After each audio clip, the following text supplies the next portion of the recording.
உள்ள நுழைஞ்சதுமே கம்பீரமான கோவில் கோபுரத்தோட முகப்பு மண்டபம். லெஃப்டில் இப்போ நம்ம திரும்புகிறோம். வலப்புறமாக ஒரு முழு பிரதட்சிணை வரலாமான்னு முயற்சி பண்ணுறேன். ஸ்ருங்கேரியிலையும் எப்படி முயற்சி பண்ணேன். இங்கே தஞ்சாவூர் பெரிய கோவில்லையும் அதையே செய்யலான்னு நினைக்கிறேன். இந்த கோபுரத்துக்கு முன்புறமும் பின்புறமும் இது போன்ற சிற்பங்கள். கோபுரத்துக்கு அடியில் இருக்குது.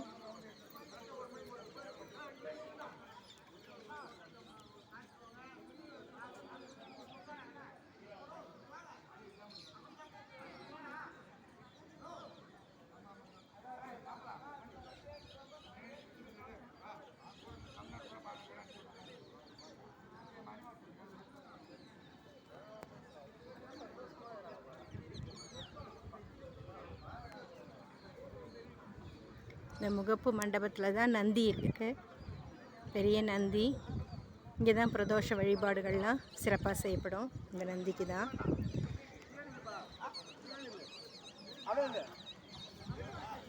எங்கிருந்து பார்த்தாலும் இந்த கோபுரத்தோட அழகு நமக்கு மனசில் பதியுது.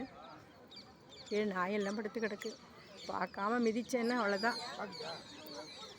இப்போ நந்தி மண்டபம் மேலே போகிறோம்.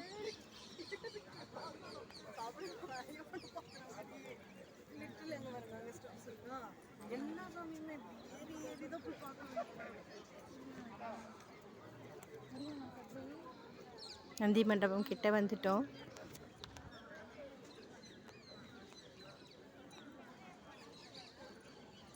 இந்த படியில் ஏறினோம்னா நந்தி பகவானை கிட்ட போய் சேவிக்கலாம்.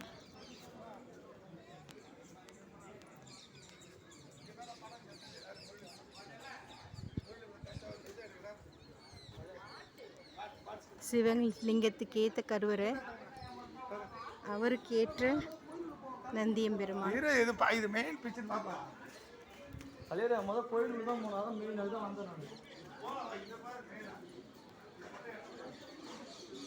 நந்தி பகவான் தரிசனம்.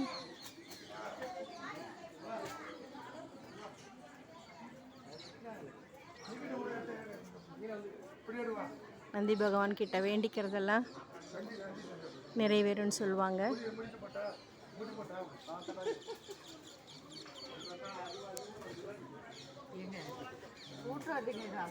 ஒரு புண்ணியமும் கிடைக்கும்ல. போயிட்டு